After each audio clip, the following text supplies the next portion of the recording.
एक बार वैग्रा खा लो, अगला पूरा दिन खराब हो जाता है। 100% ट्रू है। 100%। अगर वो अपने पार्टनर के साथ विद कंसेंट ये सब ट्राई करते हैं, बी इट रफ, अनप्लान्ड और BDSM और समथिंग, और उनका पार्टनर से एंजॉय कर रहा है, तो this is a moment of pleasure.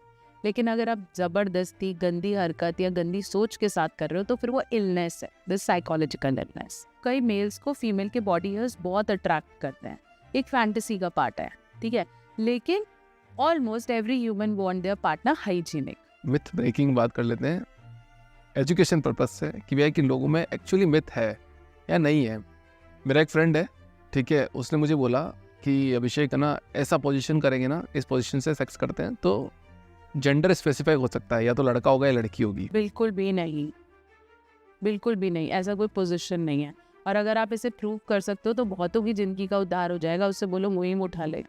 Medication जैसे वियाग्रा या फिर डिजायर्स ज़्यादा बढ़ाता है, तो उसे हेल्थ पे क्या इफेक्ट पड़ता है या नहीं पड़ता? बिल्कुल पड़ता है। जब भी आप कोई हार्मोनल पिल ले रहे हो, बीट व्याग्रा, बीट आई पिल, बीट टडालफिल, अवानफिल, बहुत सारे ऐसे हार्मोनल पिल्स हैं जो आपकी बॉडी में नाइट्रिक ऑक्साइड का प्रोडक्शन बढ़ाते हैं, बेसिकली आपका ब्लड फ्लो बढ़ाते हैं, जिससे आपको इरेक्शन काफ़ी देर तक रहता है और आप तनाव में महसूस करते हो।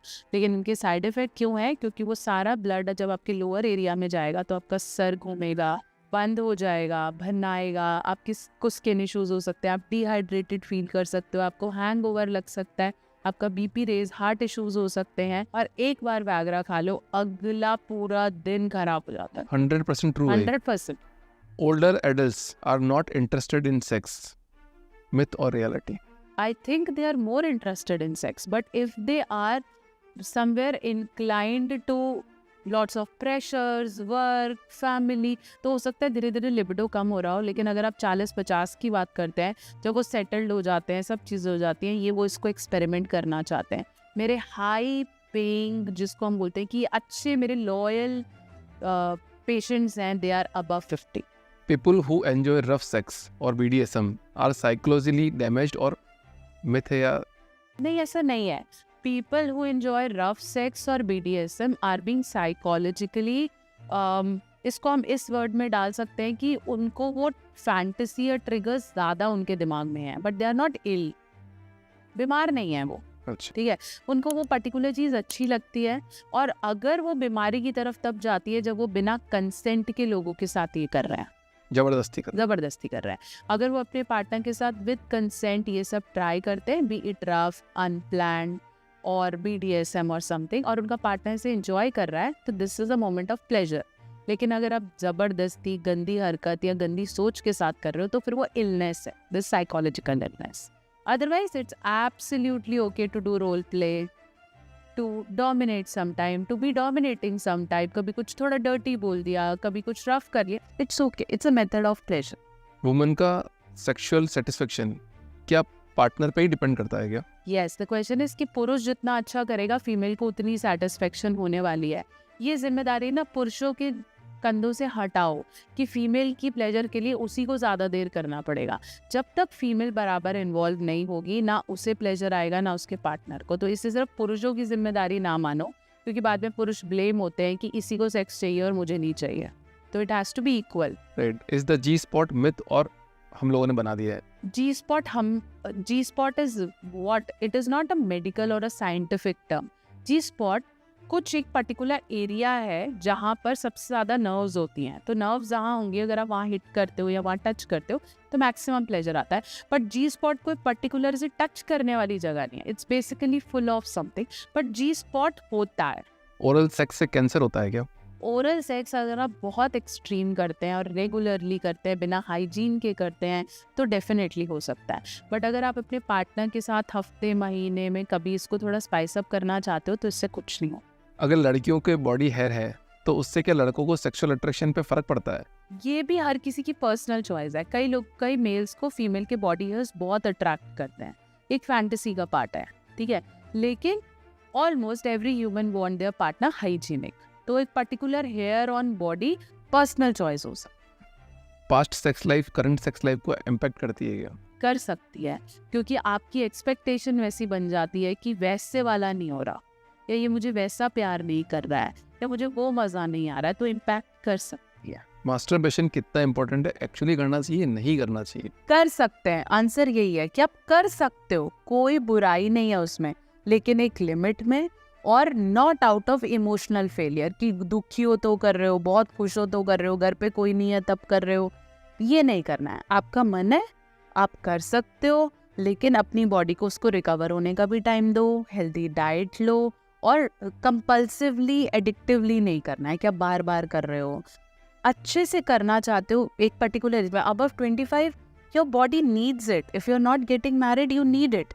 जरूरत है तो कर सकते हैं, प्लेजर से रिलेट नहीं होना नहीं चाहिए। करना है कि इससे करके तो मैं सारे दुख मेरे खत्म हो जाते हैं, पाप खत्म हो जाते हैं, कि दारू पिया तो भूल गए सब कुछ, तो ऐसे वाला नहीं करना। इफ यू फील लाइक, क्योंकि बॉडी नीड आपको बताती है कि अब मेरे को बॉडी नीड है, तो आप कर सकते। तो इसमें शरीर में कमजोरी आ जाती है क्या, मतलब ऐसा आपका वीकनेस? कमजोरी जैसा नहीं है, आपकी बॉडी कॉन्ट्रैक्ट और रिलैक्स करती है, तो आपके मसल स्ट्रेच होते हैं, है ना, आप शिवर करते हो शायद थोड़ी देर के लिए, या आपको एकदम से हार्मोन रिलीज होता है तो you feel sleepy, you feel relax, ऐसा कुछ होता है। बट अगर आप रिपीटेटिवली कर रहे हो तो आपके बॉडी के आप जो बोलते हैं ना न्यूट्रिएंट्स, वो जाते हैं।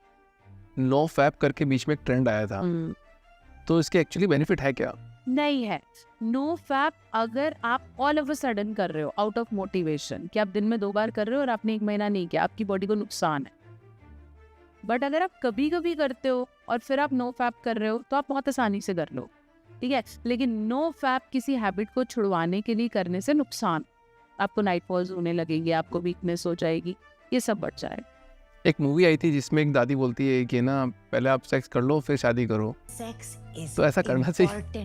दादी भी नहीं है, ये हमारी नीना जी है, और बहुत हम उन्हें बहुत एडोर भी करते हैं, और उनके बोल्ड रोल्स के लिए जिस हिसाब से वो इतना अपने आप को कैरी कर रही है, she is an inspiration for everyone.